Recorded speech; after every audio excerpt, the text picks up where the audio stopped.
What's going on, y'all? We're back, and we're literally a day and a few hours away from the Super Bowl. I mean, gotta say, I feel like it's one of the more anticipated matchups in quite some time. I mean, really, since probably a couple of years ago when it was Brady versus Mahomes out in Tampa. And it's interesting that I referenced that because that's going to have a lot to do with where I go as far as my prediction. Not that that's a spoiler or anything, but it's really interesting. Right now, Philadelphia is favored at 1.5, and I'm not seeing that there are really any notable injuries on either side. Let me see. I'm trying to read. Britton Covey, I guess, for the Eagles is questionable, but that's really all that's being reported as of right now. Everybody's coming in pretty much fully loaded, and I gotta say, it's going to be a hell of a contest. I can't remember any point in a long time that I've looked forward to a game quite like this. It's really, really amazing when it all boils down to it, and I'm realizing now both teams are going into the Super Bowl 14-3. So I know that probably doesn't matter a whole lot, but I mean, as far as what you can tell looking at it in terms of the tail of the tape or whatever, it's what you would think could be an even matchup. But for me, it's going to be all about the battle on the trenches, what's going to be going down between the respective offensive and defensive lines of each side. And that's where a lot's going to be decided. I mean, that's where it almost always is. And this was proven back again a couple of years ago when the Chiefs went in to Tampa and went against the Buccaneers, where Tom Brady just was victorious, and they just had him physically beaten on the line all throughout, it seemed. I mean, it was just a matter of the Bucs were able to get a lot of pressure on Mahomes, and even some of the more spectacular plays that he attempted to make just didn't really seem to matter a whole lot.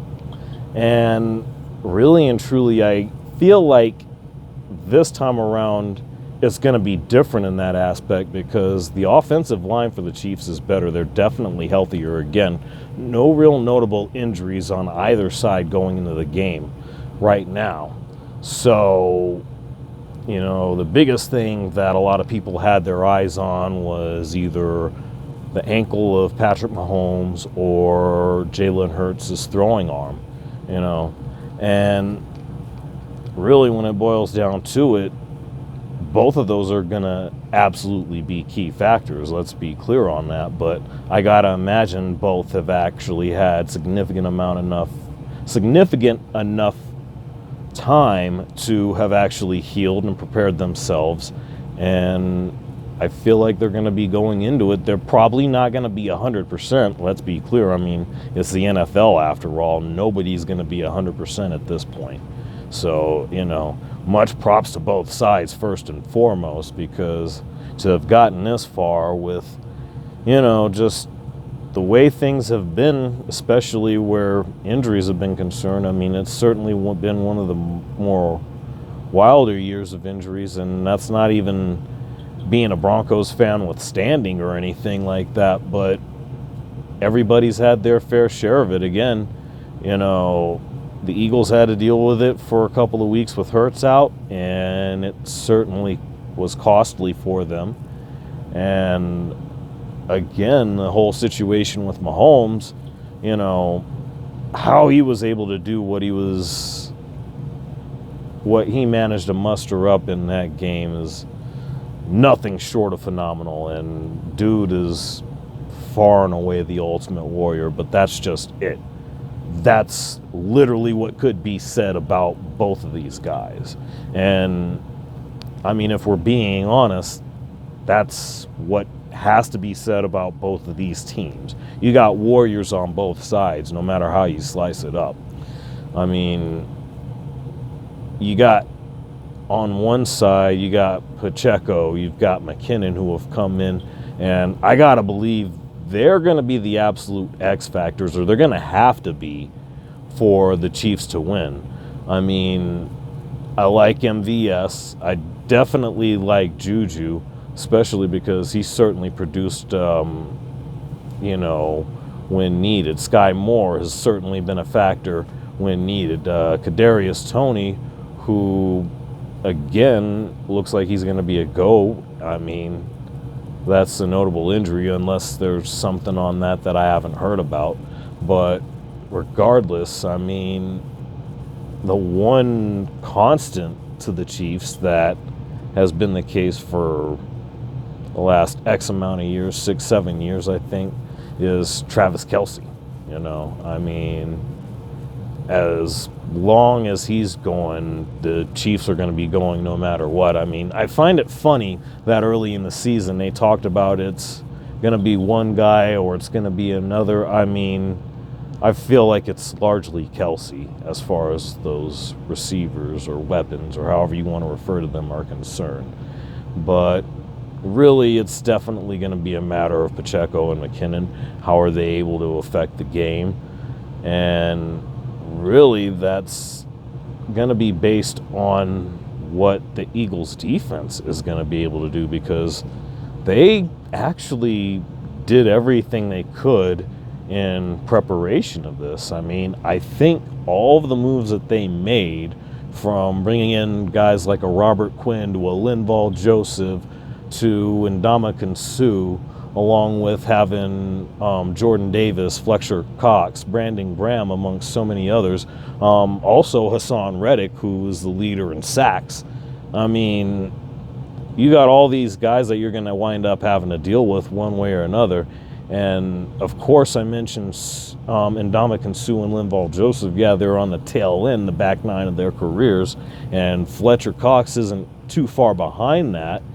But, they still have something to offer, and they're going to make their presence felt in this game. The real thing that you also have to consider is that secondary, which, to me, I mean, you got this dude, Big Play Slay, who, honestly, I have a tough time believing he hasn't been arguably the best corner in the game this year, and perhaps for a while now. I mean, it just depends on who you ask, but this season he's definitely performed on a really, really high level, and it's certainly shown over the last couple of weeks. James Bradbury has complemented Darius Slay very well. Avonte Maddox. I mean, they've got a really good cornerback group. You got C.J. Gardner-Johnson, who was actually leading the league in picks at one point. I'm inclined to believe that he actually finished leading the league in picks, the regular season, that is. But, I mean, this defense is definitely going to be up for the challenge. And on the other side of it, of course, you got to talk about guys like Chris Harris, Jalen Watson, of course, Justin Reed, Frank Clark, amongst a couple of others, that, they're not going to be outdone in any way. But at the same time, I'm going to really be interested to see how they do, because they're going to be dealing with Miles Sanders, Kenneth Gainwell. I'm trying to think of the tight end's name. I don't know why. Goddard. I don't know why I'm struggling with that one. But then you also have to contend with A.J. Brown and Devontae Smith. Now, the thing about this is that the Chiefs have had an awful lot of issues with number ones throughout the year. And A.J. Brown has been as problematic a number one as you can find, just blow for blow. I mean, to me, he's going to be physically imposing one way or another. I mean, I would like to think that's going to be where If L'Jarius Sneed is healthy, that's going to be the matchup you see there. Expect rookie Jalen Watson to probably shadow Devontae Smith. That'll be very, very interesting to see. But, you know, the matchups on both sides of it are going to be fantastic one way or the other. In this situation, this one game, I got to say it favors the Philadelphia Eagles. I mean, again, I feel like it's going to be a lot of what you saw back a couple of years ago in Tampa, but Mahomes is definitely going to perform better. They're definitely going to put more points up, but I think the Eagles are going to surprise people. And, you know, again, with Miles Sanders, Gainwell, Brown, and Smith and the rest of the crew, they're going to be out to shock the world. And that's what I anticipate, and I say that given, again, the fact that they're 1.5-point favorites right now. But, yeah, I got the Eagles. I'm going to say it's going to be a close one. I'm going to say 36-30. And that's what I'm going with. Let me know what you guys think. I'm sure plenty of you are going to disagree. And I won't deny there's a little smidge of bias. I would like to see the Eagles win as a Broncos fan, but really at the end of the day, just looking at it, you know, from top to bottom, I think the Eagles are just better all the way around. And to me, it doesn't even echo any of the things that we got from a couple of years ago. I think about Super Bowl 48, where my Denver Broncos went in, and I remember them being the favorite, but look what happened there. And they were going against what had to have been, at that point, one of the best defenses ever.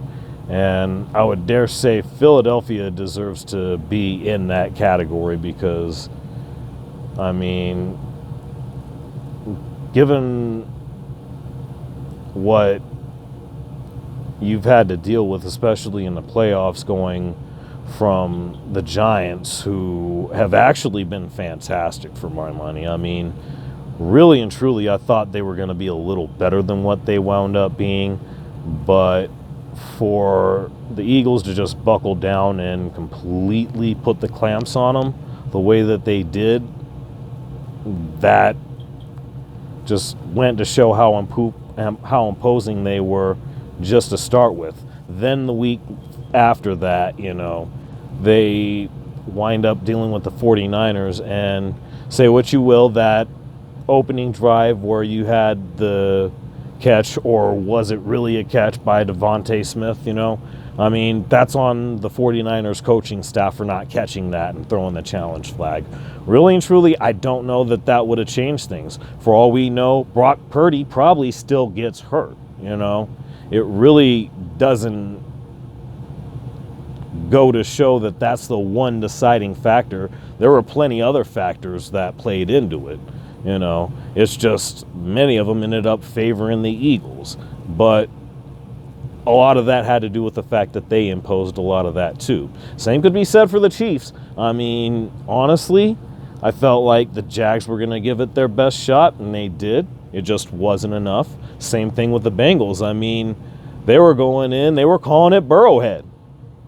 And just as a result of a late game mistake by, you know, one of the linebackers, I'm not remembering the name off the top of my head right now, but I mean, let's be honest, that won them the game, if nothing else. Sure, there were other factors that went into it.